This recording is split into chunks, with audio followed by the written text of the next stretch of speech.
அசத்தலான பேச்சாளராக anchoring and public speaking பயிற்சி பட்டறை ஜூலை 9 முதல் நேரடி மற்றும் இணைய வழி வகுப்புகள். தொடர்புக்கு 7388824242. கர்நாடகாவின் சாம்ராஜ் நகரில் கந்தேகாலா கிராமத்தின் அருகில் 20க்கும் மேற்பட்ட குரங்குகள் இறந்து கிடந்தது பெரும் அதிர்ச்சியை ஏற்படுத்தியுள்ளது. சாம்ராஜ் நகர் மாவட்டம் குண்டுலுபேட் தாலுகாவின் கந்தேகாலா கிராமம் அருகில் உள்ள சாலையில் 2 சாக்கு மூட்டைகள் கிடந்ததை பார்த்து வாகன ஓட்டுநர்கள் சந்தேகமடைந்தனர். சாக்கு மூட்டைகளை பிரித்து பார்த்தபோது 20க்கும் மேற்பட்ட குரங்குகள் இறந்தும் சில உயிருக்கு போராடிய கொண்டும் இருந்ததை பார்த்து அதிர்ச்சியடைந்த வாகன ஓட்டுநர்கள் போலீசாருக்கும் வனத்துறையினருக்கும் தகவல் கொடுத்தனர். சம்பவ இடத்திற்கு வந்த வனத்துறையினர் உயிருக்கு போராடிய குரங்குகளை உடனடியாக மீட்டு கால்நடை மருத்துவமனையில் அனுமதித்து சிகிச்சை அளித்து வருகின்றனர்.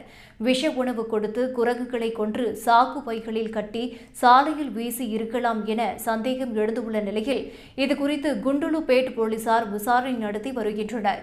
ஏற்கனவே மகாதேஸ்வரா மலையில் 5 புலிகள் இறந்த நிலையில் இப்போது குரங்குகளும் மர்மமான முறையில் கொல்லப்பட்டு இருப்பது விலங்கு ஆர்வலர்கள் மத்தியில் பெரும் அதிர்ச்சியை ஏற்படுத்தியுள்ளது.